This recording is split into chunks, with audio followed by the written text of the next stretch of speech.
कृष्ण। ब्रह्मांड भ्रमिते कौन भाग्यवान जी, गुरु कृष्ण प्रसादे पाए भक्ति लता बीज। हम लोग जब वैदिक ज्ञान को समझने का प्रयास करते हैं तो सबसे पहले हम सीखते हैं कि हम शरीर नहीं, हम आत्मा हैं। ये सबसे पहला basic Gita course level 1 who are you, आप कौन हैं। सुनने में लगता है कि ये कैसा सेशन है, हु आर यू, बट सबसे बड़ा यही आइडेंटिटी क्राइसिस वर्ल्ड में है कि हम अपने आप को नहीं जानते। और जब हम अपने आप को नहीं जानते हैं तो फिर सारी समस्याएं शुरू होती हैं। जैसे आप कभी गाड़ी लेकर के जाओगे पेट्रोल भराने या डीजल भराने, तो सबसे पहले वो पूछता है पेट्रोल गाड़ी है कि डीजल। बोले तेरी जो इच्छा है डाल दे। फिर क्या होगा, गाड़ी चलेगी। उसी तरह हम आए दुनिया में, लेकिन वी डोंट नो कि हमारी खुराक क्या है, हमारा पोषण क्या है, और इस कारण से सारी समस्याएं शुरू होती हैं। आप में से कितने लोग हैं जिन्होंने किसी ना किसी मेंटली चैलेंज्ड व्यक्ति को देखा है, पागल व्यक्ति को देखा है? देखा है? गुना में तो खूब है। दो प्रकार के हैं, एक जो स्वीकार कर लेते हैं और अधिकांश स्वीकार नहीं करते। तो उनमें खासियत क्या होती है? हाँ, हाँ, वो पागल कैसे आप पहचानते हो कि ये पागल है? खासियत क्या है? हाँ, आचरण ना उनका सामान्य नहीं दिखता। जैसे मानो कोई भी घर पे जाओगे, कोई भी स्थान पे जाओगे और आपको प्यास लगेगी, अगर आप पानी मांगोगे तो आज कम से कम इतनी भद्रता तो अभी भी बची है कि कोई व्यक्ति आपको पानी दे देगा। लेकिन पागल व्यक्ति हमने खुद ने देखा। हम जब सोनी कॉलोनी में रहते थे तो वहाँ एक अरोरा मोबाइल शॉप, हाँ, उसके पास में एक पागल रहता, तो वो नाली से पानी पीता था। हमने खुद ने देखा। कौन पानी नहीं देगा, लेकिन वो पानी नाली से पी रहा है। उसी तरह कचरा इकट्ठा करने का बहुत शौक पागलों को रहता है। दिन भर वो अपने कचरे को निहारते रहते हैं। वो बोरा, वो टूटा हुआ प्लास्टिक का मग्गा, दिन भर उसको निहारते रहते हैं। ये हमारी अवस्था है। हम लोग भी कचरा इकट्ठा करते हैं दुनिया में, घर बनाते हैं, फर्नीचर लाते हैं ना, अपने गैजेट्स, अपने आप की बॉडी, और इन सबको दिन भर निहारते रहते हैं। और फिर जब मुख्य टाइम आता है, हमारे जीवन का मेन टेस्ट आता है, विच इज इनएविटेबल डेथ, बोलते हैं एज श्योर एज डेथ, उस समय पर हम लोग तैयार नहीं है। That is the most greatest crisis, सबसे बड़ी क्राइसिस वो होती है। और इसीलिए भाग्यशाली हैं वो लोग जिनको कम से कम अपनी आइडेंटिटी तो पता पड़ रही है। लोग बहुत सारे दान करते हैं, नेत्र दान करते हैं, रक्त दान करते हैं, अंग दान करते हैं, किडनी, लीवर, बहुत सारे सामाजिक कार्यों में लोग लगते हैं। लेकिन अगर व्यक्ति का पूरा शरीर स्वस्थ हो लेकिन दिमाग ठीक नहीं हो तो उसके लिए कितनी बड़ी क्राइसिस है। पूरा परिवार उसके लिए द्रवित हो जाता है। अगर कोई घर में मेंटली चैलेंज्ड व्यक्ति हो तो पूरे परिवार के लिए कितना बड़ा वो एक संकट है। भाई किसी का हाथ टूटा है, पैर टूटा है, आप उसको मदद दे सकते हो, लेकिन पागल व्यक्ति को आप किसी प्रकार से मदद नहीं कर सकते। तो ये identity is the most crucial treasure of any living entity, और ये हमें इस्कॉन में आके पता लगती है। विशेषता गुना में इतना अच्छा हमारा सौभाग्य है, हम लोग बचपन से ही ये कृष्ण भक्ति का अनुसरण कर पा रहे हैं और बहुत अच्छे से मार्गदर्शन के भीतर कर पा रहे हैं। ये बात हमने गुना में देखी कि शुरू से ही गाइडेंस बहुत तगड़ी थी, और क्योंकि गाइडेंस तगड़ी थी उस सिद्धांत को समझने में कठिनाई नहीं हुई। और इसलिए आप देख सकते हो most of you are youth, क्योंकि मार्गदर्शन सही दिशा में मिला। अभी सामान्यतः एक एज के बाद सिद्धांत समझना बहुत डिफिकल्ट हो जाता है, बहुत डिफिकल्ट हो जाता है, क्योंकि पहले से जो धारणाएं सीखी हैं उनको भुलाना बहुत मुश्किल हो जाता है। प्रभुपाद को किसी ने पूछा था, Prabhupada why in your movement so many youth? Prabhupada ने क्या उत्तर दिया? Do you see old people going to university? Do you see old people going to do any degrees? Young people go. क्योंकि लोग सीखने की जो क्षमता है वो खो देते हैं एक समय के बाद, एक एज के बाद वो खो देते हैं। ज़्यादा से ज़्यादा वो नाम का आश्रय ले सकते हैं, नाम जप कर सकते हैं, लेकिन क्यों कर रहे हैं, किस सिद्धांत के लिए कर रहे हैं, वो समझना उनके लिए बहुत कठिन हो जाता है। और इसलिए ब्रह्मांड में घूमते घूमते घूमते कई योनियों के बाद वो भाग्यशाली हैं जिनको कृष्णा कॉन्शियसनेस मिलती है सही मार्गदर्शन के साथ और सही आयु में, और आप उनमें से एक हो। जब 500 वर्ष पहले चैतन्य महाप्रभु ने भविष्यवाणी की कि पृथ्वी में जितने नगर हैं, जितने ग्राम हैं, सब जगह पर कृष्ण भक्ति फैल जाएगी, तो हम अपेक्षा नहीं कर सकते थे कि गुना भी उनमें से एक होगा, है ना। शायद गुना मैप पे ही नहीं होगा तब, है ना। शायद बजरंगगढ़ में कोई राजा अपनी रानियों के साथ घूम रहा होगा, है ना, वो वहाँ पर एक छोटे छोटे कुंड हैं, उनमें मजे कर रहा होगा। लेकिन अभी गुना तक ये कृष्ण भक्ति आ गई। इसका मतलब चैतन्य महाप्रभु की वाणी में कितनी शक्ति है, और हम उसके एक भाग बन रहे हैं।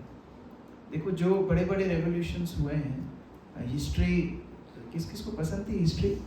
एनीवन? हिस्ट्री के कुछ पसंदीदा लोग, मैं उनमें से नहीं था। लेकिन हिस्ट्री में जो हम अलग अलग रेवोल्यूशंस पढ़ते हैं, तो उसमें कई नामों का उल्लेख होता है कि ये इस रेवोल्यूशन के शुरू से भाग बने और इन्होंने इस रेवोल्यूशन में ये योगदान दिया। Just imagine you are part of the world wide revolution. ये कृष्ण भक्ति हमने खुद आज इस्कॉन में जुड़ के लगभग 18-19 वर्ष हो चुके हैं, और हम स्वयं देख रहे हैं कि कैसे चीज़ें बदल रही हैं। मुझे याद है, मैं कटिंग कराने गया था, उस समय मेरे बाल हुआ करते थे। कटिंग कराने गया था, हमारा ये जो मानस भवन का चौराहा है, वहाँ पर एक नाई की शॉप थी। तो मैं कटिंग करा रहा था, कटिंग कराने के मतलब वेटिंग में बैठा हुआ था, और एक व्यक्ति अखबार पढ़ रहा था। तो मैंने देखा कि वो अखबार के पीछे, मतलब फ्रंट पेज पे, वो जो ऐसे खोल के पढ़ रहा था, तो फ्रंट पेज पे मैंने देखा राधा स्वामी महाराज का फोटो। तो मैं इतना खुश हो गया, मैं उसको नाई वाले को बोला, मैं ये अखबार लेके जा सकता हूँ? बोले नहीं नहीं, और कस्टमर्स पढ़ेंगे। तो मैं कट करके लेके जा सकता हूँ? तो बोले हाँ, कट करके लेके जाओ, उतना उतना पढ़। तो मैं कट करके आया, दौड़ के घर तक आया। इस्कॉन का कोई डिवोटी अखबार में आया, पेपर में आया, कितनी बड़ी बात है। और आजकल प्रधानमंत्री, मुख्यमंत्री, ये वो आते हैं इस्कॉन में, हम लोग स्क्रॉल कर देते हैं, डेली की बात है, इट्स नथिंग न्यू। सो केवल इतने 18 वर्षों में हम इतना बड़ा चेंज देख रहे हैं। पहले जब हम लोग प्रोग्राम्स में जाते थे, इवन उज्जैन में जब हम प्रोग्राम्स में जाते थे, हमें याद है, हम पहले प्रभुपाद मेमोरियल फेस्टिवल अटेंड करने गए थे, तो ऑडिटोरियम में प्रोग्राम था और 300-350 भक्तों आए थे। तो हमको लग रहा था इतने डिवोटीज, 350 डिवोटीज, कितनी बड़ी बात है। अभी प्रभुपाद मेमोरियल फेस्टिवल 4500 पीपल। तो कैसे ये कृष्ण भक्ति का प्रचार बढ़ रहा है। पहली रथ यात्रा मुझे याद है, पहली रथ यात्रा जो हमने अटेंड की थी, तो वो रथ यात्रा मुझे नहीं लगता कि उसमें ज़्यादा से ज़्यादा 1000 व्यक्ति होंगे, है ना। आज 7 दिन के प्रोग्राम में over 1 lakh people participated, 100 times. और गुना में हमारी रथ यात्रा, पहली रथ यात्रा कैसी थी पता है आपको, है ना। ऐसा एक हॉल था, और उस हॉल में ही हमने ये जो ट्राइपॉड है, इतना बड़ा एक रथ बनाया था, और वो हॉल में ही हम लोग घुमा रहे थे कि हमारी पहली रथ यात्रा गुना की। और अभी जो रथ यात्रा हुई है गुना में, you can see how this revolution is taking over the whole world.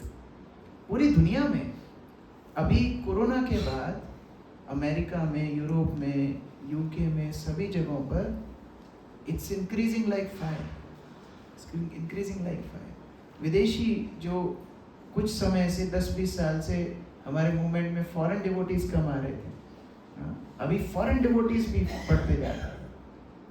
कीर्तन के इतने शौकीन लोग हो रहे हैं। आपने कई वीडियोस देखी होंगी, अनुष्का शर्मा और विराट कोहली और ये सब लोग आके कीर्तन में भाग ले रहे हैं, नाच रहे हैं। Can you imagine? And this is happening, is real, this is reality of this movement and it will expand.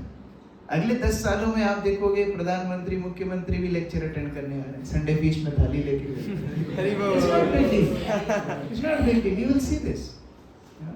अभी एयरलाइंस में आपको पता होगा, एयरलाइंस में they started serving Jain food, not because of Jains, Jains eat everything, with all due respect, But Hare Krishna devotees, they are very strict. No onion, no garlic, no matter what. And airlines are serving food.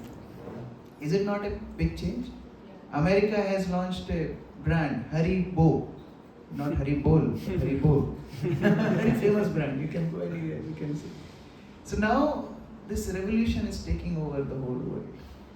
बहुत सारे साधु बाबा बहुत कुछ ISKCON के बारे में बोलेंगे, लेकिन what they have done, उन्होंने क्या अचीव किया? हजारों सालों की परंपराएं, कितने लोगों को कृष्ण भक्ति में वो लेकर के आए? क्या एक भी ऐसी संस्था है जहाँ पर इतने साइंटिफिकली जिस तरह आप लोगों को कृष्ण भक्ति या गीता का संदेश सिखाया जा रहा है, क्या ऐसी कोई संस्था है जो सिखा रही है? पूरे वर्ल्ड में और हर दर्जे के व्यक्ति के लिए, चाहे वो गांव का व्यक्ति हो, चाहे वो गरीब से गरीब हो, चाहे वो एलिट से एलिट हो, चाहे वो गवर्नमेंट ऑफिशियल्स हो, चाहे मिनिस्टर्स हो, चाहे यूनिवर्सिटी स्टूडेंट्स हो, चाहे हाउस वाइफ्स हो, anyone, this movement is for everyone. और आज श्रील प्रभुपाद की वो शिक्षाएं सारे विश्व को होप दे रही है ना? तो we are part of such wonderful movement. अभी क्वेश्चन ये है कि हमारा कंट्रीब्यूशन कितना इस मूवमेंट के लिए रहेगा, दैट इज द क्वेश्चन। ये मूवमेंट सक्सेसफुल हो रहा है, हम लोग अपनी आंखों से देख रहे हैं, ये कोई सुनी सुनाई बात नहीं है, एवरीवेयर। हम लोग अभी यूएस गए थे, साधु संघ एक कार्यक्रम हुआ, there were 4016 rounds chanter devotees, 4016 rounds chanting करने वाले एक छत के नीचे, 4 days of program. There were around 250 Prabhupada disciples, 250 Prabhupada disciples एक साथ, और 4000 16 माला जप करने वाले लोग एक साथ कथा सुन रहे हैं, कीर्तन कर रहे हैं, डांस कर रहे हैं। और जब एक साथ निकलते थे उस हॉल से, तो ऐसी फीलिंग आती थी कि yes we will take over whole America. अभी हम लोग वृंदावन जा रहे हैं कल, is only Radhanath Maharaj giving a class, I mean a yatra, और उस यात्रा में 15,000 तो रजिस्टर्ड भक्त हैं, और रजिस्ट्रेशन के लिए कंडीशन है कि 1 साल तक आपको काउंसलिंग सिस्टम के अंदर रहना पड़ेगा, 4 नियम फॉलो करने पड़ेंगे, 16 राउंड चैंटिंग करना पड़ेगा। ये तो 15,000 रजिस्टर्ड हैं, और मुझे लग रहा है 10-15,000 अनरजिस्टर्ड आएंगे जिनको नहीं मिल पाया रजिस्ट्रेशन। Can you imagine? और ये केवल एक महाराज का प्रोग्राम है, वहाँ लोकनाथ महाराज का प्रोग्राम अलग चल रहा है, वहाँ अलग अलग preachers are taking their own yatras. This is the future of this movement, लेकिन हमको उसके लिए तैयार होना है।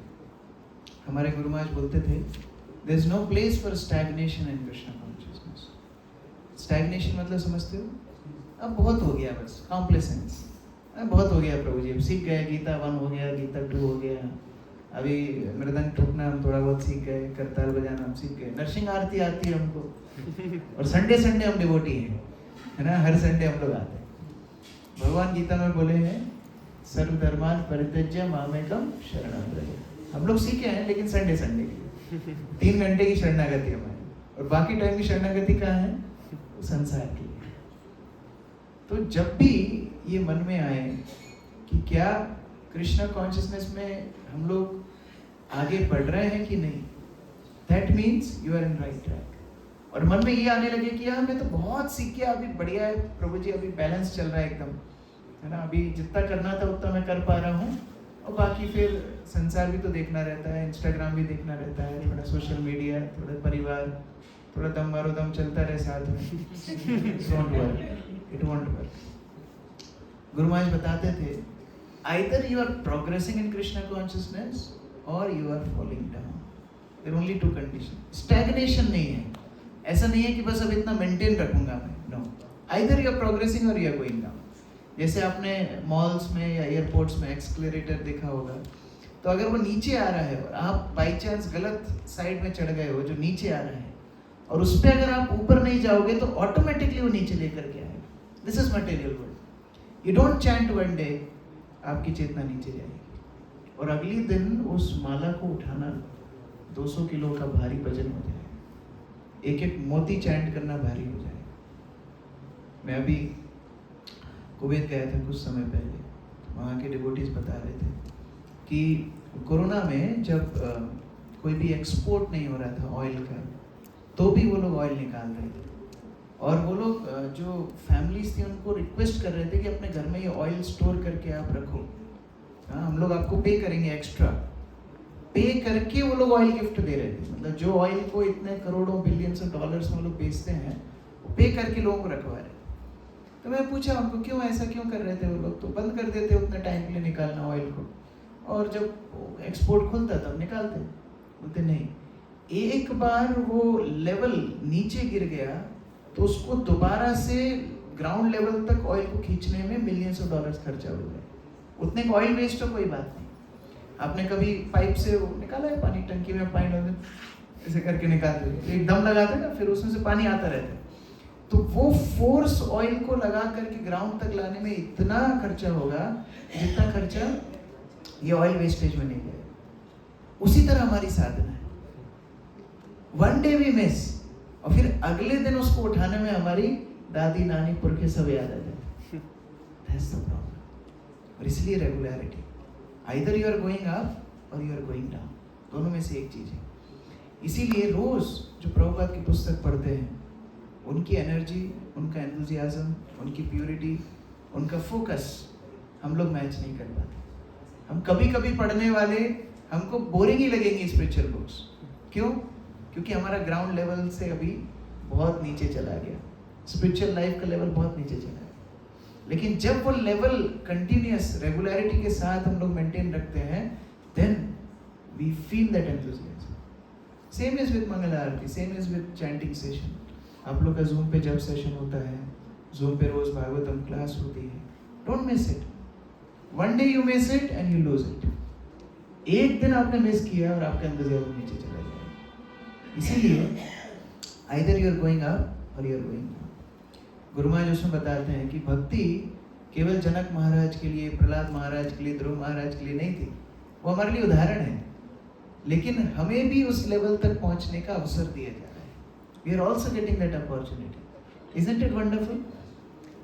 दुनिया में जितने रिलीजन्स हैं वो बाइनरी बात करते हैं। बाइनरी समझते हो? 0 और 1। कैसे 0 और 1? आप मानोगे अल्लाह को तो आप जन्नत जाओगे, नहीं मानोगे तो आप जहन्नुम में जाओगे। कब तक? एटर्निटी के लिए आप जहन्नुम में पड़े रहोगे, है ना? That's their concept. आप वो दफनाते हैं और वो बोलते हैं ये पड़ा रहेगा दफना हुआ जब तक कयामत नहीं आएगी। कयामत में डिसीजन डे, जिस दिन अल्लाह फाइनल करेंगे कि कौन कहाँ जाने वाला है। और उसके बाद आपने अच्छे कर्म करे होंगे तो आपको जन्नत मिलेगी, वहाँ पर दम मारो दम करो, और नहीं तो आप जहन्नुम जाओगे, और वहाँ पर एटर्निटी के लिए अभी और कोई स्कोप नहीं है। Same concept is in Christianity. आप अच्छे काम करोगे, Holi spirit, Jesus and the God, वो लोग आपको क्या करेंगे? हेवन पहुंचा देंगे। हेवन में बढ़िया आपके विंग्स रहेंगे, देखा ना वो ऐसा सफेद विंग्स रहेंगे, ऐसा एक चक्कर सा ऊपर घूमता रहेगा, और एक ऐसे हाथ में छड़ी रहेगी, फेयरी टेल्स देखा होगा आप सब। और अगर आप नहीं मानोगे, you are going to the hell. और कब तक के लिए? एटर्निटी, हमेशा हमेशा। See the beauty of Krishna consciousness is, Vaishnavism की सुंदरता क्या है? कोई भी व्यक्ति आशा पूर्ण हो सकता है कृष्ण भक्ति में आके, कितना नीचे हो, भगवान फिर उसको मौका देते हैं। नरक में भेजा तो जितने उसने पाप कर्म करे उतना भोग के फिर उसको ह्यूमन फॉर्म ऑफ लाइफ मिलेगा कि तुझे चल अगला चांस हम दे रहे हैं, और अब इस जन्म में फिर तू आगे बढ़ सकता है, फिर भगवान के पास जा सकता है। कोई स्वर्ग पहुंच गया, उसको तब रियलाइज होगा अरे ये स्वर्ग तो अल्टीमेट डेस्टिनेशन नहीं है, फिर उसको चांस दिया जाएगा, ठीक है पुण्य क्षय हो गए, फिर से भूमि पर आए, फिर से भक्ति करे, भगवत धाम जा सकता है। How beautiful Krishna consciousness is. तो ये अवसर हमको दिया जा रहा है। Think about it. हम किसी भी बैकग्राउंड से आए, हमारे अंदर कोई भी प्रॉब्लम्स हैं, हमको सबको लगता है कि हमारी प्रॉब्लम्स यूनिक है। प्रभु जी मेरे घर में जन्म लेते आप तो समझ में आता, प्रहलाद के बाद अपना ही नाम है। बहुत चैलेंजेस है। Nobody's problems are unique. Everything has been already said by आचार्य।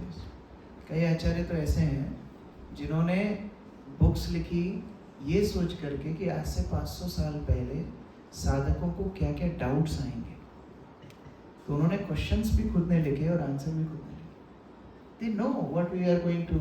इसलिए हम लोग जब अपनी प्रॉब्लम्स बताते हैं वैष्णवास को ना कि प्रभु जी पर्सनल आपसे बात करना है 5 मिनट, प्रभु जी को मालूम है क्या बोलने वाला है, ABCD उसमें से कुछ बोलने वाला है। वो बैठेगा आधा घंटा सुनाएगा, फिर प्रभु जी थोड़ा सिर पे हाथ फेरेंगे, बोलेंगे तू जब अच्छे से कर, वही अल्टीमेट। तो घूम फिर के our problems are not unique. Krishna consciousness is unique. Krishna consciousness is our shelter. Problems are not our shelter. तो कई बार हम अपने आप के लिए इतनी सहानुभूति रख लेते हैं कि कृष्णा कॉन्शियसनेस हमारे लिए सेकेंडरी बन जाती है। और इसीलिए devotees are taking so much trouble to guide us. ये मार्गदर्शन भक्ति में मिलना कितना दुर्लभ है। लोग बड़े बड़े मंडलेश्वर, बड़े बड़े शंकराचार्य इधर उधर दीक्षा लेते हैं, but who is guiding them? उनके जीवन मार्गदर्शन कौन दे रहा है? यूट्यूब, मोबाइल, क्या वहां से मार्गदर्शन होता है? In ISKCON, in Krishna consciousness, the best part of this moment is we are getting मार्गदर्शन, गाइडेंस हमको मिल रहा है, मोमेंट टू मोमेंट गाइडेंस मिल रहा है। देखो 7 दिन हमने लीलाएं सुनाई, बट फिर ऐसे सत्र भी हैं जहाँ बैठ कर के हमारी भक्ति के विषय में हम विचार करें, साधना के विषय में विचार करें। This is not available anywhere in this world. और यही हमारी परंपरा की नींव है। श्री चैतन्य महाप्रभु एक ऐसे भगवान हैं जो हाईएस्ट ट्रेजर दे रहे हैं सबसे लो लेवल के लोगों को, कलयुग के लोगों को, हम लोगों को। बट इस पूरी प्रोसेस की एंट्री फीस है ह्यूमिलिटी, विनम्रता। और वहां से हमारी भक्ति जीवन का उदय होता है। Shri Chaitanya Mahaprabhu is ready to give us everything, only thing is we have to be humble. Shri Sanatan Goswami को जब चैतन्य महाप्रभु उपदेश देते हैं तो सनातन गोस्वामी, जो कि इतने महान विद्वान थे, कर्नाटक के ब्राह्मण थे शारीरिक रूप से, और बाद में अगर उनके कार्य क्षेत्र में भी देखें तो पूरे बंगाल प्रांत के वो प्रधानमंत्री थे। और बंगाल अभी का बंगाल जैसा नहीं, अभी का बांग्लादेश, बंगाल, उड़ीसा, आसाम और बहुत सारे त्रिपुरा इत्यादि के सारे क्षेत्रों को, कुछ झारखंड और बिहार, ये पूरे प्रांत को मिला करके बंगाल होता था। इतने बड़े क्षेत्र के वो प्रधानमंत्री हैं। लेकिन जब वो श्री चैतन्य महाप्रभु के पास जाते हैं, वो बोलते हैं, महाप्रभु लोग मुझे पंडित बुलाते हैं, ये तो गलत है ही, लेकिन मैं सोचने लगा हूँ कि मैं पंडित हूँ, ये कितनी बड़ी मूर्खता है। जब दोस्त गाली दे के बुलाते थे तो अपन लेवल में रहते थे, अभी क्या प्रभु जी, माता जी, है ना? तो धीरे धीरे हमको लगने लगता है हम प्रभु बन गए, और कुछ वर्ष ऐसा चला तो लग जाएगा महाप्रभु ही बन गया, जो ऑल्टर में हमारा फोटो होता है। That's our problem। और इसलिए भक्ति में प्रवेश हमको नहीं मिल पा रहा है, जो प्रवेश हमको मिलना चाहिए वो हमको नहीं मिल पा रहा है। तो ये भक्ति में विनम्रता कैसे आती है? दो तरह से आती है। 2 ways to become humble। एक, महान वैष्णव आचार्य और भगवान की ग्लोरीज का श्रवण करके हम विनम्र बनते हैं कि अगर ऐसे महान आचार्यों ने ऐसी कठिनाइयों में इतनी प्रगति की और हम इतनी सुविधाओं के बीच में भक्ति नहीं कर पा रहे हैं, मतलब हम लोग कितने तुच्छ हैं।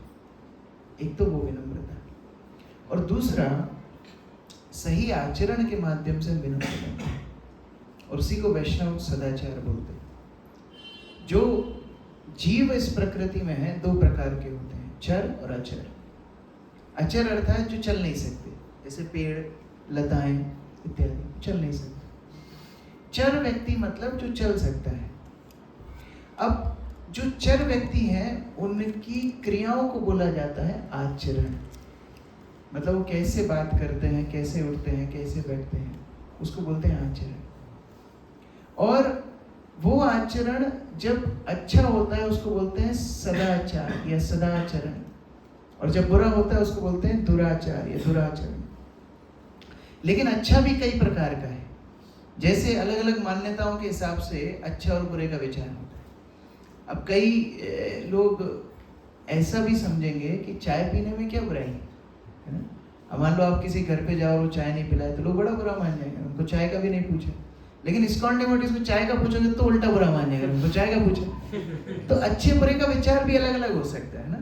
कई क्षेत्र में जो सदाचार है दूसरी जगह पर दुराचार हो सकता है। जैसे फॉर एग्जाम्पल अफ्रीका में कई प्रांत ऐसे हैं जहाँ रिवाज ऐसा है, जब कोई घर का मेंबर बहुत बूढ़ा हो जाता है और वो इतना वृद्ध हो जाता है कि वो कोई काम ना कर पाए, तो उनके नाती पोते एक बड़ा आयोजन करते हैं, फेस्टिवल करते हैं, जिसमें पूरे गांव को बुलाते हैं। उसमें बड़ी कड़ाई होती है और वो बूढ़े व्यक्ति को उस कढ़ाई में उबाला जाता है सबके सामने जिंदा, और फिर उसी की मतलब शरीर से वो सारे गांव को फीस्ट खिलाते हैं। और अगर कोई नहीं करता है तो उसको बोलते हैं तुम अपने दादाजी से प्यार ही नहीं करते।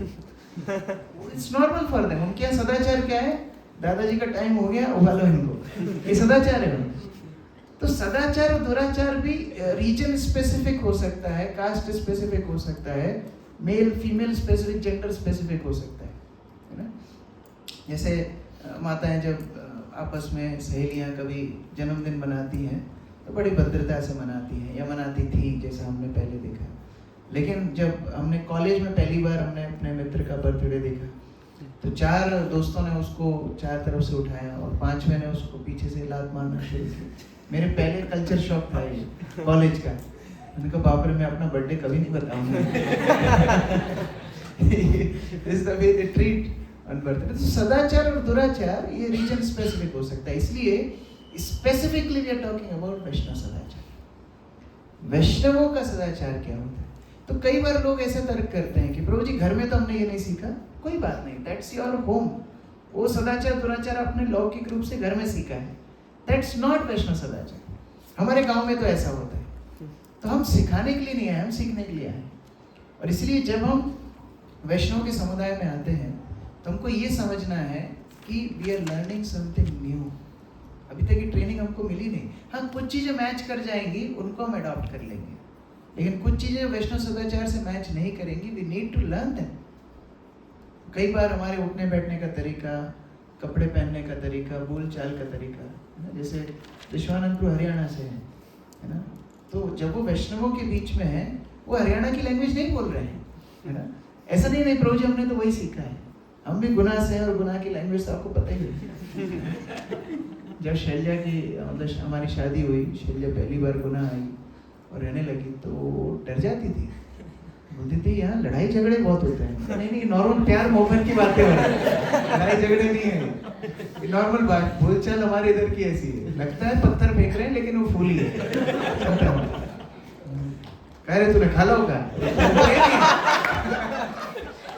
तो जब हम वैष्णव समाज में आते हैं तो हमको ये नई चीजें सीखनी है। वैष्णव के हिसाब से हमको जीवित रहना है, वैष्णव के हिसाब से हमको आचरण करना है, और यही वैष्णव के आभूषण है। महाप्रभु सनातन गोस्वामी को बोलते हैं जैसे एक स्त्री विवाहित है कि नहीं पता पड़ता है उसके आभूषणों से। एक पतिव्रता या एक जो शादीशुदा एक स्त्री है वो आभूषणों से अलंकृत रहती है। जैसे जब माँ सीता अत्रि के आश्रम में गई तो अनुसुईया ने उनको आभूषण पहनाए। देखो तुम विवाहित स्त्री हो, तुमको आभूषण पहनना चाहिए। उसी तरह वैष्णव है या नहीं है वो पता पड़ता है वैष्णव के आभूषणों से। और वो आभूषण क्या है? वो आभूषण है वैष्णव सदाचार। ये आभूषण है। जैसे कोई व्यक्ति सफ़ेद कोट पहनता है और स्टेथोस्कोप लटकाता है, हमको लगता है ये डॉक्टर है ना। कोई पुलिस की वर्दी पहनता है, हमको लगता है पुलिस है। उसी तरह वैष्णव के आभूषण है वैष्णव के सदाचार। और ऐसा नहीं है कि वैष्णव सदाचार केवल सेंटर पर, ऐसा नहीं है। वो एक आइडेंटिटी है और वो आइडेंटिटी व्यक्ति के साथ हर जगह जाती है। हमारा, जैसा मैं शुरू में बता रहा था, हमारा उद्देश्य सारे दुनिया में प्रचार करना। और लोग आकर्षित हमसे क्यों होंगे? क्या लोगों को भोजन घर में नहीं मिल रहा है जो भोजन से आकर्षित होंगे? क्या नाच गाना उनके जीवन में नहीं है जो नाच गाने से आकर्षित होंगे? क्या मंदिर बड़े बड़े दुनिया में नहीं है? बिरला ने कितने मंदिर बनाए हैं, अक्षरधाम कितने मंदिर बना रहा है, कितने बड़े बड़े मंदिर हैं, करोड़ों करोड़ों के प्रोजेक्ट्स हैं। तो इसलिए अगर कोई हमसे बोलता है कि हम आपके फलाने इस्कॉन मंदिर देख के आए तो हमको इतनी प्रसन्नता नहीं होती, क्योंकि आर्किटेक्चर इज नॉट इस्कॉन। ये आर्किटेक्चर तो बाहर भी उपलब्ध है ना। Motivational speeches are not ISKCON, ये तो बाहर के लोग भी देते हैं। लेकिन जब हम वैष्णवों का आचरण अपने जीवन में उतारते हैं, वो वास्तविक ये आंदोलन का योगदान है। और इसीलिए लोग जो बहुत बुद्धिमान है, सुमेधसा यजंती ही सुमेधसा, इस सुमेधसा जो बहुत बुद्धिमान लोग हैं वो इस आंदोलन में योगदान देते हैं। तो ये वैष्णव सदाचार का हमको बहुत ध्यान रखना चाहिए। देखो एक टीचर, आप सोचो आप क्लास में गए और आपका टीचर हाफ चड्डा पहन करके आया, एक लॉलीपॉप चूसता हुआ, आप कितना सम्मान करोगे उसका, है ना। उसी तरह आप दुनिया में जाकर के प्रचार करने वाले हो, आप दूसरों को सिखा रहे हो कृष्ण भक्ति के बारे में, आपका डेकोरम कैसा होना चाहिए, आपका आचरण कैसा होना चाहिए, इसको देख करके लोग सीखें। और इसमें आयु की कोई पाबंदी नहीं है, छोटे बड़े की कोई पाबंदी नहीं है। ऐसा बताया जाता है कि एक राजा अपने क्षेत्र में पूजा जाता है, लेकिन विद्वान सदाचारी व्यक्ति पूरे विश्व का होता है, उधर कोई बाउंड्रीज नहीं होती। और इसलिए वैष्णव सदाचार हमारे लिए बहुत महत्वपूर्ण है। और केवल प्रचार की दृष्टि से नहीं, हमें उस नगर के निवासी के जैसे एक्ट करना होगा जहाँ की सिटीजनशिप हम लेना चाहते हैं। ये गुनाह की भाषा लेकर के आप अमेरिका में सिटीजनशिप नहीं ले पाओगे। उसी तरह आध्यात्मिक जगत जहाँ हर व्यक्ति भगवान से प्रेम करता है, सदाचार में रहता है, उधर के गुण जब तक हमारे पास नहीं आएंगे तब तक हमें आध्यात्मिक जगत में प्रवेश नहीं मिलेगा। और इसीलिए दो चुनाव हमारे पास हमेशा रहते हैं, कृष्ण या माया। ये एक बार का चुनाव नहीं है कि हाँ हमको इस्कॉन में जाना है कि नहीं जाना। मोमेंट टू मोमेंट डिसीजन आपके आचरण को निर्धारित करेगा। और सबसे बड़ी बात, जब आप अकेले रहते हो तब आप क्या करते हो, this is very important. Character क्या होता है? कैरेक्टर मतलब जब आप अकेले में हो, एकांत में हो, तब आप क्या काम कर रहे हो, वो आपका कैरेक्टर है। सबके सामने तो टिप टॉप है, हम वैष्णव बन गए, लेकिन एकांत में हम वैष्णव हैं कि नहीं? उस समय पे हमारी चिंतन क्या है, उससे हमारी भक्ति की प्रगाढ़ता क्या है। हम सब घर में रहते हैं, आश्रम में तो रहते नहीं। आश्रम में ना चाह के भी व्यक्ति को भक्ति करना पड़ेगी, लेकिन हम घर में, हमारे पास जो समय है, जो फ्री टाइम है, it's not a opulence, it's risk. आज सुबह में भागवत में पढ़ रहा था, शौबरी मुनि यमुना में तपस्या कर रहे हैं, हजारों फीट नीचे बैठ के, कोई डिस्ट्रैक्शन नहीं, वहाँ मोबाइल का नेटवर्क नहीं था, कुछ नहीं था, लेकिन दो मछलियों को देख करके आकर्षित हो गए कि अपना भी परिवार होता है, अपना भी सब कुछ होता है। पानी से बाहर निकले, मानदाता के पास गए, बोले मुझे आपकी कन्या से विवाह करना है। मानदाता की 50 कन्याएं थी, तो मानदाता उनको बोलता है ठीक है, अगर मेरी कोई कन्या आपको देख के चूज करे तो आप विवाह कर सकते हो। अब ये शौबरी मुनि बड़े वृद्ध थे, पूरे हड्डियां दिख रही थी, दाढ़ी सफेद थी, सब कुछ था। तो उन्होंने ऐसा रूप बनाया, इतना सुंदर रूप बनाया कि मानदाता की 50 कन्याएं इनसे आकर्षित हो और आपस में लड़ने लगी, हम विवाह करेंगे।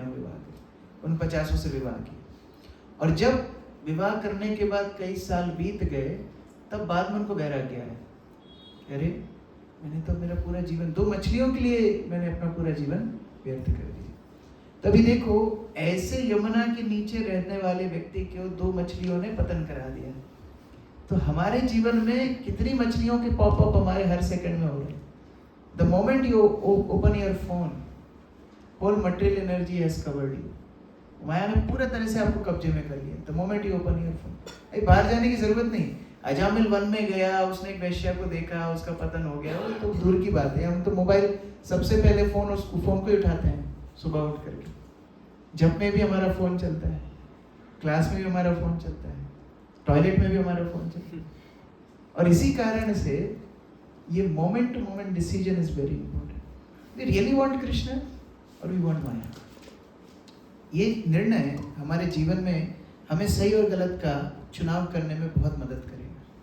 मान लो कोई भक्तों से आपका विवाद हो गया, लड़ाई हो गई, प्रभु जी मैं तो सत्य के साथ खड़ा रहता हूँ, हमेशा सत्य के साथ आता था चक्कर लगाने, और फिर वो सबको जाके परेशान करता था। क्यों? कि वो ना पढ़ पाए। ये भौतिक संसार का लक्षण है। और आध्यात्मिक संसार क्या है? कैसे हम एक दूसरे को आगे बढ़ा सकते हैं। और इसीलिए अलग अलग स्तर के आनंद बताए गए। सबसे छोटे लेवल का आनंद होता है जड़ानंद। जड़ानंद अर्थात जो भौतिक संसार का आनंद है, वास्तव में वो आनंद नहीं है, वो एक टेम्परेरी प्लेजर है। जैसे कोई एनेस्थीसिया देख करके सर्जरी करता है तो महसूस नहीं होता कि वो कट रहा है, लेकिन बाद में वो दर्द करता है। उसी तरह भौतिक संसार का आनंद कैसा है? थोड़े समय के लिए लगता है कि हाँ कष्ट वष्ट से मैं दूर हूँ, लेकिन बाद में फिर वो पूरा दर्द होता है। उससे ऊपर है ब्रह्मानंद। भौतिक संसार से छूट के व्यक्ति मोक्ष प्राप्त कर गया, अभी जन्म मृत्यु जरा व्याधि उसके पास नहीं है, ब्रह्मानंद। उससे ऊपर है प्रेमानंद। प्रेमानंद अर्थात जब व्यक्ति भगवान के प्रति प्रेम को अनुभव करने लगता है तो उसको फिर कोई भी चीज आकर्षित नहीं करती। लेकिन सबसे उत्कृष्ट है सेवानंद, जहाँ व्यक्ति दूसरों की सेवा, भगवान की सेवा, आचार्यों की सेवा ये करने में आनंद महसूस करता है। और ऐसे व्यक्ति को किसी भी स्थिति में रख दोगे हमेशा प्रसन्न रहे। ये भगवान के भक्तों की गुण है। तो बहुत सारी वस्तुएं हैं, छोटी सी वीडियो आपको दिखाते हैं कैसे भौतिक संसार में हमेशा लोग एक दूसरे को परेशान करते रहते हैं, लेकिन जैसे ही वो वैष्णव सदाचार का आश्रय लेंगे, जैसे ही वो वैष्णव सिद्धांत का आश्रय लेंगे, वैसे ही सारी समस्याएं समाधान हो जाएंगी।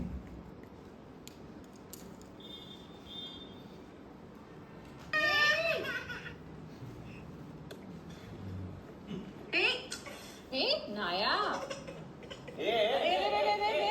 पकड़े पकड़े पकड़े, ये क्या चल रहा है? क्यों खींच?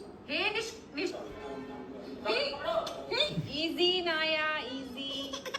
निष्का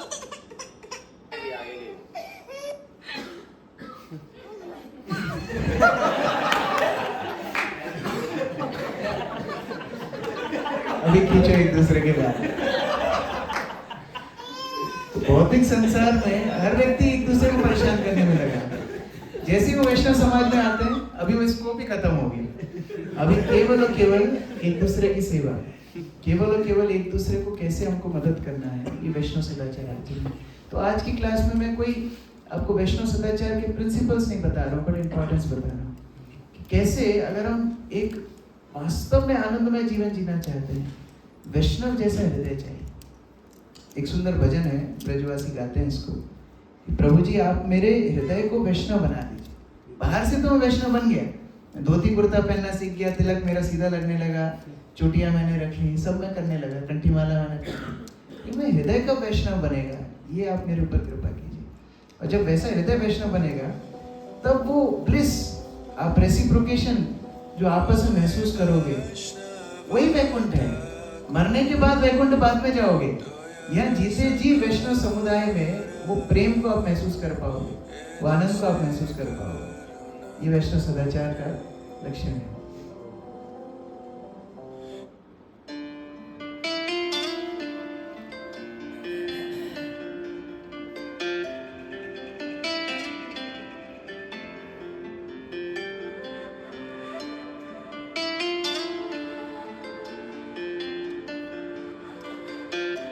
बाहर के समाज में लोग लड़ते हैं, हमारी चेयर ऊपर, हमारी चेयर नीचे, तम मंडलेश्वरम महामंडलेश्वरम आचार्य। और यहाँ महाराज की व्यास पूजा है, उनके गॉड ब्रदर आए तो साथ में बिठा रहे हैं कि नहीं हम साथ बैठे। ये वैष्णव सदाचार है।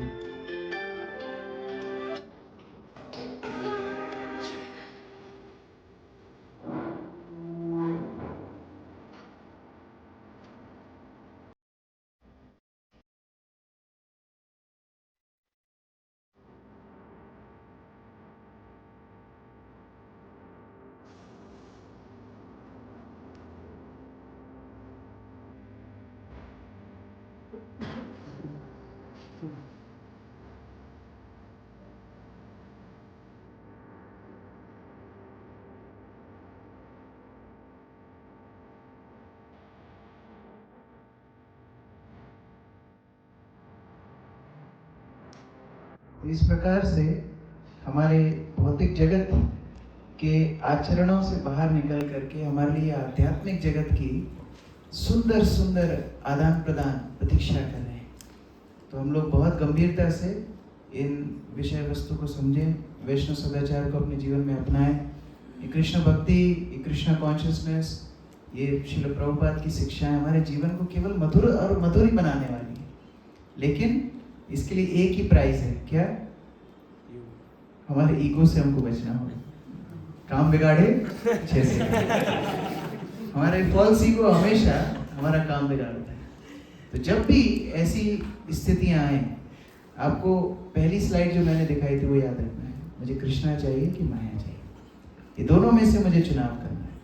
और अगर मुझे कृष्णा चाहिए तो ये बहुत छोटी प्राइस है, मेरे ईगो को छोड़ना बहुत छोटी कॉस्ट है उसके लिए। कोई बोले 100 रुपये दे दो और डायमंड ले लो, तो ये बहुत छोटी प्राइस है उसके लिए। तो ये हमको हमेशा स्मरण रखना है। अब मैं आपको एक होमवर्क दे रहा हूँ, ये होमवर्क आप लोग नोट कर लो। आपको एक लेटर लिखना है। किसको लेटर लिखना है?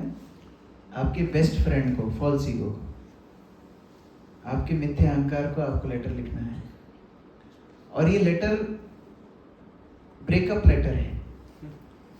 आपको अपने फॉल्स ईगो को बोलना है कि मैं क्यों अब आपके साथ नहीं रहना चाहता, मैं क्यों अब ग्रेटफुल हूँ कि मैं कृष्णा कॉन्शियसनेस में आ गया, और क्यों अब मैं आपके साथ रहूँगा तो मेरा जीवन बर्बाद हो जाएगा। ये लेटर आपको लिखना है और ये लेटर आपको सबमिट करना है ऋषवानंद प्रभु को। कब सबमिट करना है? ऋषवानंद प्रभु यहाँ लौटने वाले हैं 27 अक्टूबर को, ठीक है? तो आपके पास 10 दिन है। ये लेटर आप ड्राफ्ट करो। इसके बाद एक लेटर आपको हम भेजेंगे, जो सबमिट करेंगे उनको एक लेटर मिलेगा जो श्रील प्रभुपाद के डिसाइपल ने अपने फॉल्स ईगो को लिखा है, लेकिन वो लेटर उन्हीं को मिलेगा जो अपना लेटर सबमिट करेंगे पहले, ठीक है? तो आप लोगों को लिखना है, समझ में आया क्या लिखना है? My dear friend false ego, I have been with you since time immemorial, we share nice friendship, but now I want break up because, लिखना होता है क्यों आप नहीं रहना चाहते अब इस फॉल्स ईगो के साथ। ये लेटर आप सबको लिखना है, 1 पेज का लिखो, 2 पेज का लिखो। एक भक्त को मैंने बोला, उसने 15 पेज का लिख के दिया मुझे, है ना? जितना आपको लिखना है लिखो। ऋषवानंद के पास पर्याप्त आपके लिए टाइम है, वो पढ़ेंगे, आपको आगे गाइड करेंगे, लेकिन जो सबमिट करेगा उसको एक गिफ्ट रूप से एक लेटर मिलेगा। प्रभुपाद के एक डिसाइपल ने अपने फॉल्स ईगो को लिखा है, और वो लेटर पढ़ के आपको प्रेरणा मिलेगी आपकी भक्ति में आगे बढ़ने की। हरे कृष्ण। श्रील प्रभुपाद की जय, समवेत भक्त वृंद की जय, गुना भक्त वृंद की जय। किसी का कोई प्रश्न है? Any question?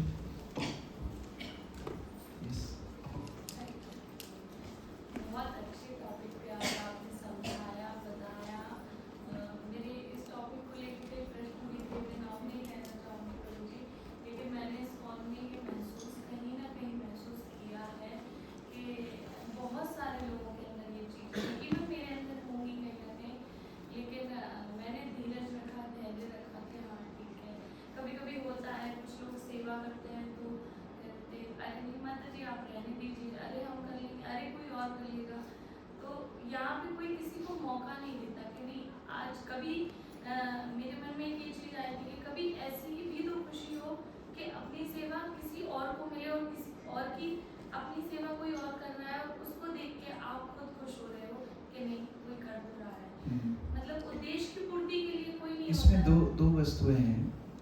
सबसे पहले तो जब आप हॉस्पिटल जाते हो तो हॉस्पिटल में कुछ वर्किंग स्टाफ रहता है, एडमिन स्टाफ जो रजिस्ट्रेशन करते होंगे, फॉर्म भरते होंगे, कुछ क्लीनिंग स्टाफ होता है, कुछ डॉक्टर्स होते हैं, कुछ नर्स होते हैं, और अधिकांश लोग कौन होते हैं? कौन होते हैं? पेशेंट्स। वो मरीज हैं, इसलिए वो हॉस्पिटल में हैं। तो जब हम ऐसी स्पिरिचुअल संस्था में जुड़ रहे हैं, इसका मतलब ये नहीं है सब शुद्ध भक्त हैं। हमारे अंदर अगर इतने अनर्थ हैं तो बाकी लोग भी अपने अनर्थ से जूझ रहे हैं। तो ये हॉस्पिटल है, और अगर इस हॉस्पिटल में कोई लंबे समय तक रहेगा तो वो शुद्ध भक्त बन जाएगा बशर्ते। लेकिन अगर हम सोचेंगे अरे इसकी टांग टूटी हुई है, उसका हाथ टूटा हुआ है, ये हॉस्पिटल अच्छा नहीं, मैं तो जा रही हूँ, तो क्या होगा? हम बीमार के बीमार रह जाएंगे। पहली बात तो। दूसरी बात हमको ये समझनी है, अगर हम ये मानते हैं कि एक पत्ता भी भगवान की इच्छा से नहीं हिलता, अगर हम ये स्वीकार करते हैं, इसका मतलब भगवान अभी उन भक्तों से सेवा लेना चाहते हैं, हम अभी उसके लायक बने नहीं। हमको ये समझना है। अभी हम दोष दर्शन कर रहे हैं कि देखो हमको सेवा नहीं मिल रही, हमको कोई आगे नहीं बढ़ने दे रहा, लेकिन भगवान उनसे सेवा लेना चाहते हैं। इसलिए हम देखते हैं कितने सारे लोग एक ही गुरुकुल में पढ़ते हैं, एक ही जैसे श्लोक सीखते हैं, एक ही जैसा प्रवचन देते हैं, लेकिन कुछ लोगों को लोग बहुत पसंद, वो बहुत लोगों के प्रभावशाली हो जाते हैं, कुछ लोग वो गुरुकुल में ही रह जाते हैं। क्यों? भगवान उनसे सेवा लेना चाहते हैं। आज आप जगन्नाथपुरी जाओ, ये बड़े बड़े पंडा हैं, खूब बड़ा बड़ा उनका पेट है, वो लोग जगन्नाथ की सेवा करते हैं। आपके मन में आएगा क्यों यही पोशाक पहनाएंगे कि हम नहीं पहनाएंगे क्या? नहीं, जगन्नाथ उनसे सेवा लेना चाहते हैं, जगन्नाथ उनको अधिकार दिया है। मुझे याद है मैं जब 7-8 साल का होगा तो मैं बांके बिहारी मंदिर के पंडों से लड़के आया। मैं बहुत देर से खड़ा था, वो माला नहीं दे रहे मेरे को, और मैं बोल रहा मैं इतना बड़ा भक्त, मेरे को माला नहीं मिल रही। 7-8 साल के खूब लड़के आए, ये पक्षपात करते हैं, ये डोनेशन जिसको देते हैं उनको ही माला देते हैं। खूब मैं चिल्लाने लगा वहाँ बीच मंदिर में, और जाने लगा मैं, तो पुजारी ने बुलाया मुझे, अरे आओ, फिर 2 माला दी उन्होंने। लेकिन उसके पहले तक हर महीने मैं वृंदावन जाता था पापा के साथ। उसके बाद 2-3 साल नहीं जा पाया। माला तो ले ली लड़ झगड़ के, लेकिन वृंदावन जाने का मौका चला गया। इसी तरह से हमको ये समझना है कि वैष्णव समाज में डायनामिक्स बहुत अलग चलते हैं। यहाँ कभी कभी सेवा ना करना सेवा है, अगर हमारा आचरण सही हो, और जब हमारा मनोभाव शुद्ध होगा भगवान हमसे सेवा लेंगे। तो अगर किसी को बोलना है तो भगवान के सामने जाके बोलना है, हे जगन्नाथ मैं आपकी सेवा करना चाहती हूँ, आप मुझे ये लायक बनाइए कि वैष्णव मुझे सेवा दे। और फिर आप परेशान हो जाओगे, इतनी सेवा आपको मिलेगी। हमारा तो इतना फोन आता है, हम परेशान हो जाते हैं, नहीं संभाल पाते। कई बार मीटिंग में नहीं जाते, जाएंगे तो सेवा मिलेगी। ये तो उल्टी कंप्लेन होती है इस कॉल में कि अरे सेवा इतनी सेवा दे देते हो भैया, लेकिन उसके लिए हमको पहले तैयार होना है। यस, मैंने माता जी से भी ये प्रश्न पूछा, मुझे इसका थोड़ी डिटेल एक्सप्लेनेशन चाहिए कि मतलब जो हमारे गुरुदेव हैं जिनको हम एडमायर करते हैं, वो किसी दूसरे भगवान में श्रद्धा उनकी है तो, और हमारे दूसरे भगवान में है, तो हम उनसे दीक्षा ले सकते हैं? नहीं, देखो गुरु बहुत प्रकार के हैं। जो एकादश स्कंद में भगवान उद्धव को वर्णाश्रम के बारे में बताते हैं, और वहाँ बताते हैं कि जो स्टूडेंट है, ब्रह्मचारी है, स्टूडेंट को गुरु को भगवान जैसा देखना चाहिए। अभी वो सबके लिए लागू होता है। मान लो कोई तबला सीखता है तो तबले का गुरु उसके लिए भगवान जैसा है तबले के क्षेत्र में। उसी तरह जब आप स्कूल में गए, स्कूल में आपने एडमिशन लिया, वो गुरु जितने टीचर्स हैं आपके, वो उस क्षेत्र के लिए आपके गुरु हैं। आपने उनसे दीक्षा ली, जो एडमिशन भरा आपने स्कूल का फॉर्म, वो आपकी दीक्षा थी। तो कई क्षेत्रों में आपने दीक्षा ली है, लेकिन वो गुरु आपको भगवत धाम लेके नहीं जाएगा, वो केवल उसी क्षेत्र का गुरु है आपका। जैसे अर्जुन का मैं उदाहरण कई बार देता हूँ। अर्जुन ने द्रोणाचार्य को गुरु बनाया, लेकिन किसके लिए? शस्त्र विद्या के लिए। और उतनी शस्त्र विद्या द्रोणाचार्य ने उनको दी, वो भगवत धाम नहीं ले जाएंगे। लेकिन कृष्ण के जब आश्रय लिया अर्जुन ने, शिष्यस्तेहम शादिमाम त्वां प्रपन्नम, भगवान आज से मैं आपको गुरु रूप स्वीकार करता हूँ। वहाँ शस्त्र सीखने के लिए नहीं, कोई जिम्नास्टिक सीखने के लिए नहीं, भगवान से आध्यात्मिक ज्ञान लेने के लिए उन्होंने उनको गुरु बनाया।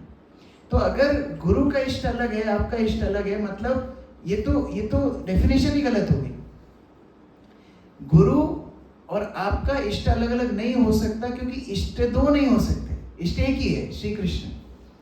अगर आप कोई और के मन में बैठ के रखी हो, या गुरु कोई और को मन में बैठा के रखे हैं, मतलब दोनों को गीता कोर्स करने की आवश्यकता है। मेरे श्री कृष्ण है और उनके राधा रानी, तो फिर दोनों में अंतर नहीं है, लेकिन आपको परंपरा देखना है, परंपरा का विचार देखना है, जो मैं अभी थोड़ी देर पहले बता रहा था। ये जो डेफिनेशन है राधा और कृष्ण अलग अलग है, यही तो समस्या है। इसका मतलब अभी तक हम तत्व को समझे नहीं। श्री चैतन्य महाप्रभु स्वयं श्री राधा कृष्ण, उनसे बड़ी और कोई अथॉरिटी नहीं हो सकती। मैं जो कब बता रहा था, मैं लास्ट दिन कथा के में बता रहा था कि विश्व को अगर राधा रानी के विषय में किसी ने बताया तो श्री चैतन्य महाप्रभु, और उनकी परंपरा में जो संत हैं उन्होंने राधा कृष्ण की लीलाओं को प्रकट किया दुनिया में। तो परंपरा को भी देखना है।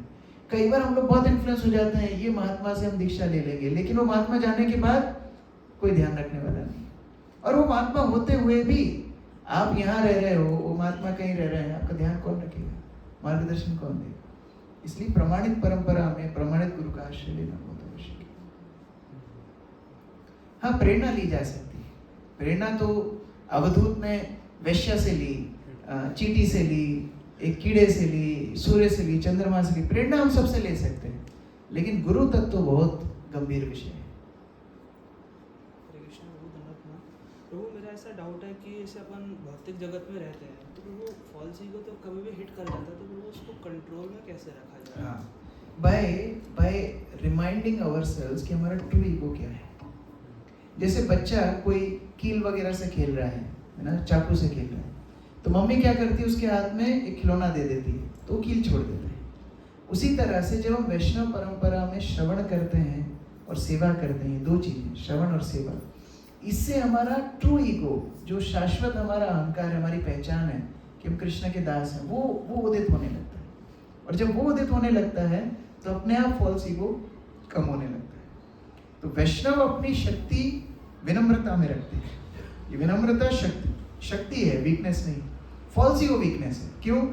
बड़े बड़े, अभी आप देखो हमारे पास कई वीडियोस आती रहती हैं, कई बड़े बड़े ऐसे महात्मा हैं जिनके करोड़ों करोड़ों शिष्य हैं, वो बोलते बोलते इंटरव्यू में कुछ भी बोल जाते हैं।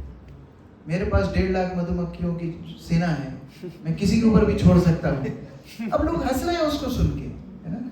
तो मिथ्या अहंकार का लक्षण क्या है? वो व्यक्ति को फुलाता जाता है, फुलाता जाता है, फुलाता जाता है, व्यक्ति को समझ में भी नहीं आता कि वो अहंकार में अब चला गया। लेकिन उसी के विपरीत जब हम वैष्णवों के साथ विनम्र सेवा करते हैं, धीरे धीरे हमारा शाश्वत स्वभाव जागृत होता है। और वो विनम्रता, वो सहिष्णुता, वो कृष्ण के प्रति सेवा भाव, वैष्णव के प्रति सेवा भाव जब जागृत होगा, अपने आप मिथ्या अहंकार छूट जाएगा। प्रभु, और जैसे मतलब जैसे जब एक महात्मा को वृंदावन के जो गौड़ीय सन्यासी थे, उनको बोला गया कि आपको हम जगत गुरु बनाएंगे, तो वो हंसने लगे, बोले सम्मान का विष मुझे मत पिलाओ। सम्मान नहीं, हमारी परंपरा क्या है? गोपीर भरतुर पद कमलयोर दास दास दासान दास। तो हम दास बनने में अपने आप का वो मानते हैं कि हम दास बन गए, हम वैष्णव के दास, हम गुरु के दास बन गए।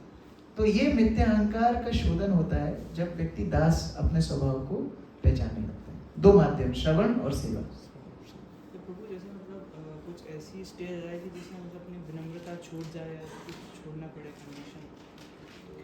देखो, कभी भी वैष्णव अपने स्वभाव को नहीं छोड़े। हाँ, कोई स्थिति में हो सकता है आपको स्ट्रांग बनना पड़े, लेकिन विनम्रता और स्ट्रेंथ 2 अलग अलग चीजें।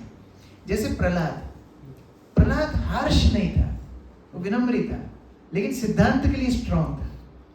Strong and weak, harsh and humble, दोनों में अंतर है।